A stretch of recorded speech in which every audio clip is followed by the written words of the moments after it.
So here we have Angeliki Alexiou from University of Piraeus, and the presentation will be on instinct, joint sensing, and communications for future interactive, immersive, and intelligent connectivity beyond communications and beyond communications. Please, the floor is yours. Thank you very much. Thank you for the nice introduction. So this is the Instinct project. This is a phase 2 SNS project. And the Instinct is about the joint sensing and communications for the future interactive, immersive, and intelligent connectivity beyond communications.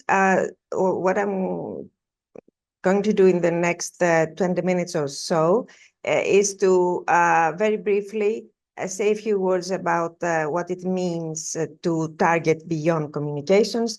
And then I will divide the presentation in two parts. The first one is to introduce the project itself, the objectives, the approach, and the basic pillars. And then the second part will be about just a sample, providing you a sample of recent result. As you can imagine, the project is now running for 9 months, and all tasks and work packages are now in progress. So there are a lot of results, already quite a few publications by several partners. And I would like to already invite you to visit our website and see our information about the recent publications. Let me start with something that is already, I think, well understood in this workshop as well. It is about the basic trends, what we envision that 6G will be targeting, will be addressing. And I think already a few years, actually before the ITU diagram that you all know, we, in our team, we have identified 4 basic trends. And these 4 trends have to do with ubiquitous connectivity and inclusion and sustainability, what we call fiber over the air, so to provide broadband and efficient communication for all and everywhere. The second trend is about immersive connectivity, to be able to cope with complicated environments, abstracted environments, and come up with solutions that, for example, have to do with augmented reality. The third trend is about this intelligence, or what we call intelligentization of the network. And the fourth trend, which is today's topic, is about sensing. So I think that the evolution from 5G to 6G is actually the major challenges have to do with these 4 trends. But these 4 trends have a very important characteristic, that they go beyond the conventional connectivity approach that we all knew in 5G, for example, which is about transmitting bits, which is about the efficient transmission and reception of information, and goes towards concepts that relate to the semantics, for example, of the information, to understanding the environment, map the environment, being able to be aware about what's happening in the environment. And this new intelligence is not just about transmitting bits. And this is what it means to go beyond communication, to introduce new objectives that may relate to tracking, monitoring, localizing, understanding the semantics, and introduce new KPIs, new performance metrics that are not about the data rates or coverage, but maybe related to accuracy, to sustainability, to reconfigurability, tunability, and resilience. And I think the well-known ITUR usage scenario schematic shows exactly, captures exactly this, if you want, type of new objectives. So what you see in the ITU as green usage scenarios are the evolution of the well-known communication scenarios. But what you see as blue, like, for example, the integrated communication and sensing that we're discussing today, are these beyond communication. So I think beyond communication means essentially to transform networks to become perceptive. Perceptiveness is about not just being able to, like we say, touch the user, but to be able to put the user on the spotlight and to transform reconfigurability to tunability and situational awareness. So these were the main, if you want, concepts behind the Instinct project. And this is the way that our system concept has been developed to address the perceptive network demand for inclusiveness, immersiveness, resilience, and intelligence. A tool towards this main objective is to leverage the multifunctional capabilities of sensing. And we follow this, if you want, a gradual approach to building the system concept, to materializing the system concept. And this gradual approach, I think, is reflected in our pillars. So the three main pillars for Instinct are sense to communicate, what we call sense to communicate, meaning sensing-assisted communications. Communicate to sense, mean use communication to provide sensing capabilities. And finally, multifunctional integrated communication and sensing. This means that both these functionalities, communication and sensing, are integrated into one system architecture. Our main tools and tasks in order to achieve, to serve these three pillars and achieve this interactive, immersive, and intelligent connectivity cover all types of studies, meaning ranging from modeling, analytical studies to understand the fundamentals of this new electromagnetic information theoretic framework, then go to the algorithm design and come up with new algorithms that serve these pillars. So algorithms that use sensing to improve communication, that use communication system to provide sensing, and algorithms that actually integrate both functionalities. Apart from the simulations and both in terms of link level and system level simulations, we are planning to also implement 3 demonstrations. I will say a few words later about that. So there are 2 hardware and 1 software demo. And our idea is to come up with performance results that capture the merits, both in terms of communication performance and also in terms of this new beyond communication performance.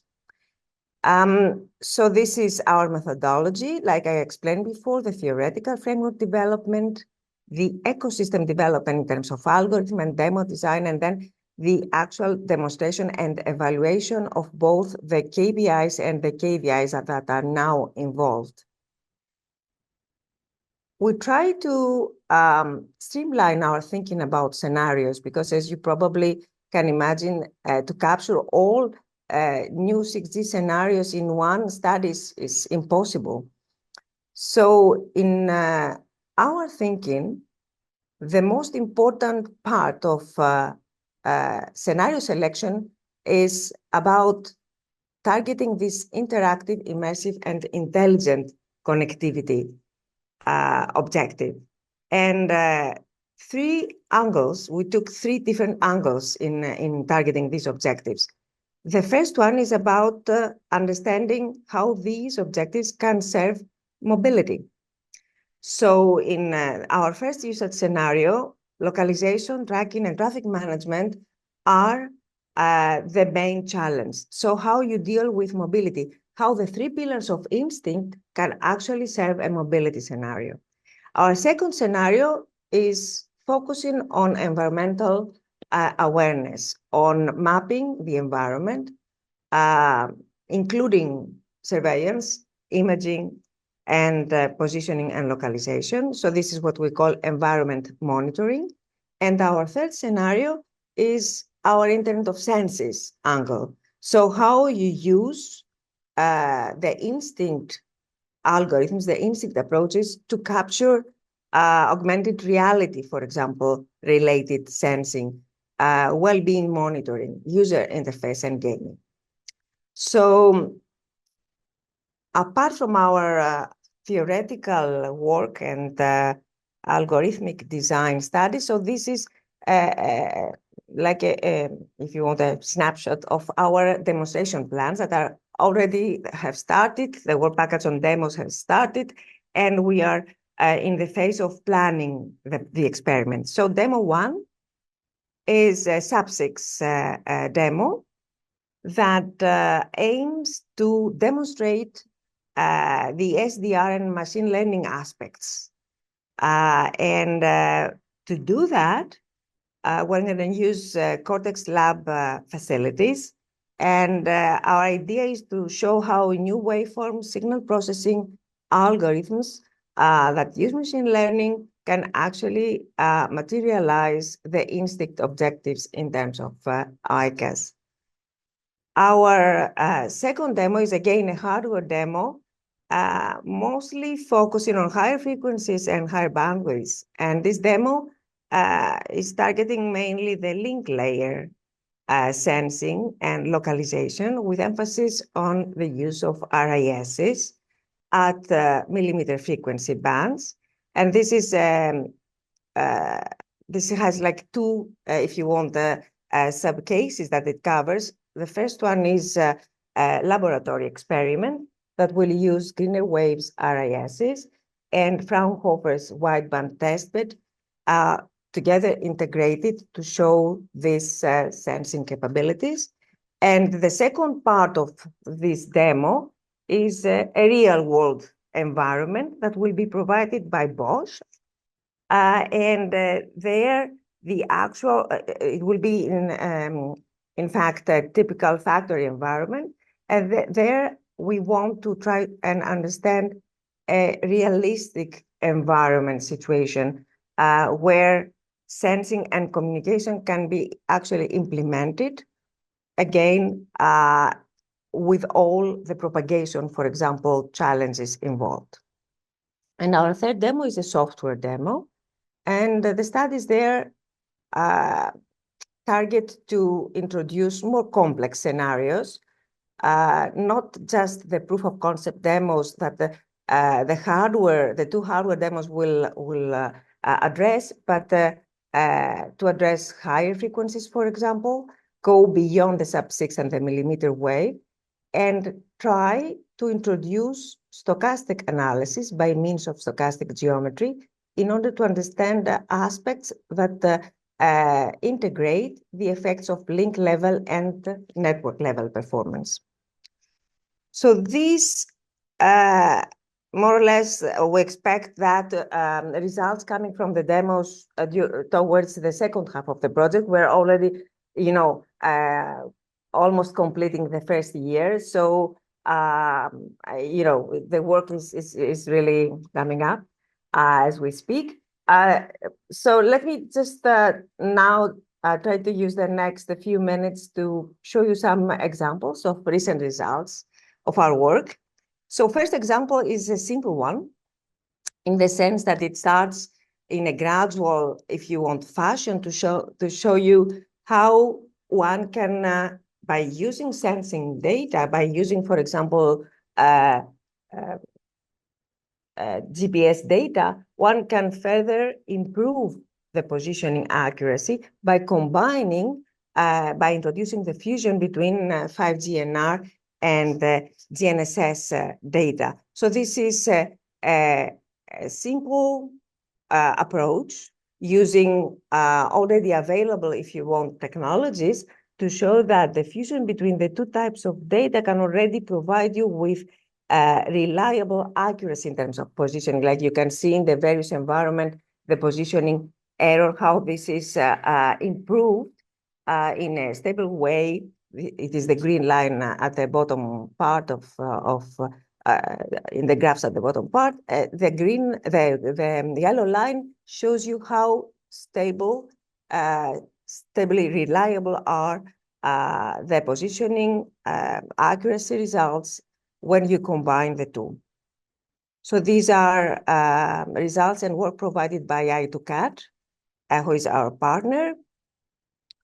Another example of our recent result focuses mainly on the near-field communication that has attracted lots of attention over the last year or so. So what is the idea behind near-field? By introducing higher frequencies and introducing very large aperture RISs, for example, one can realize that actually most of the users are in the near field. The near field merits are quite a few. It was mentioned in an earlier presentation, but I think in our case, the most important ones are the ability to engineer the wavefront, to also control efficiently the energy, focus the power in a certain focal area, and in that way, provide the flexibility to actually manipulate the footprint that the user will be illuminated with. So these are ideal conditions to be used for sensing, for localization, for power transfer, for example. In our case, we have studied several wavefront engineering cases with beam focusing shown here, probably one of the simplest one. You can do lots of things engineering the wavefront. You can actually even engineer the beam to follow a certain convex trajectory, for example. But here, this is maybe a simple approach to exploit near field by focusing and controlling the way that you focus power in a certain focal area. So the size of the focal area is a way to actually control the exact footprint, and the knowledge of this focal area size and shape.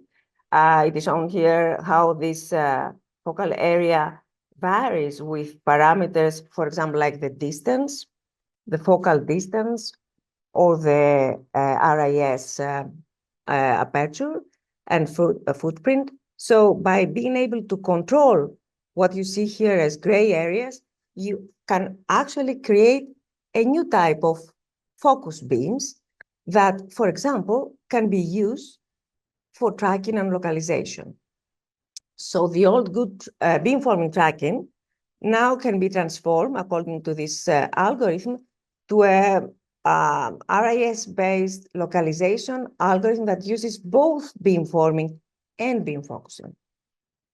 So like you see in the graphs, in phase one, we're using the beamforming to track the user in the angular domain, whereas in phase two, we're using beam focusing to track the user in the radial domain, in range. And in that way, by tuning the size of the focal area, and by using a hierarchical approach so that we can fine-tune and we can optimize the trade-off between complexity and accuracy, one can achieve as accurate as they want their localization performance.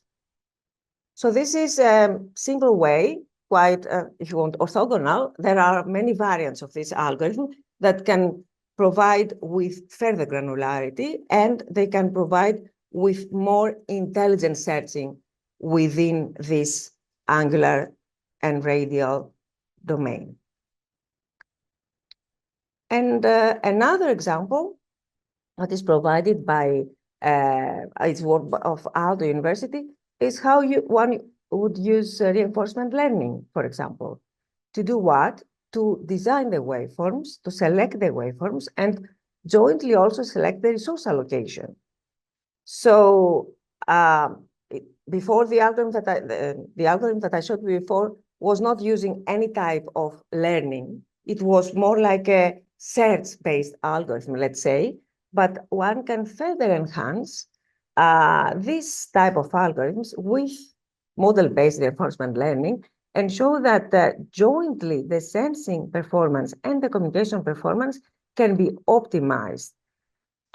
And like, for example, one can further use this type of reinforcement learning approaches to do the joint allocation of sensing and communication tasks to beams in the beam space domain. So you see that we have a number of tools that are inspired by electromagnetic information theory and weapon engineering, and also that are using machine learning to make this type of approaches intelligent.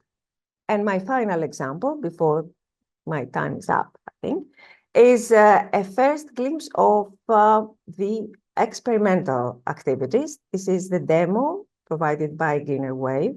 It shows you how a UE control RIS link can work. What this link can offer is based on a typical 5G environment using FR2, for example. It shows you how it can actually, the UE link, control the RIS and use that to provide accurate location information and successful beamforming links.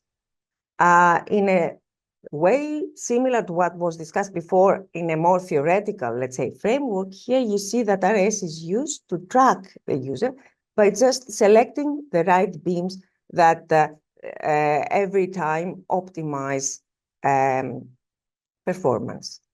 So with that, I would probably have to conclude, I think. In short, what Instinct is targeting and is planning to do in the next 2.5 years is to address these challenges of 6G that go beyond communication, and they target sustainability, tunability, situational awareness, and intelligentization.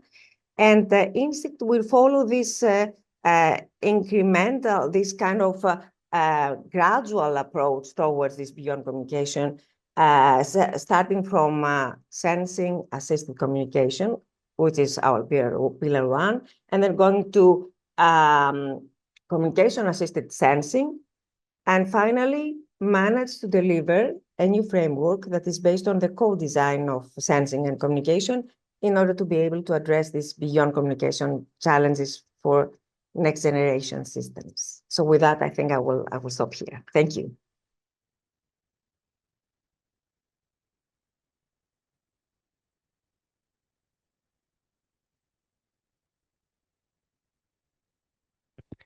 Can you hear me?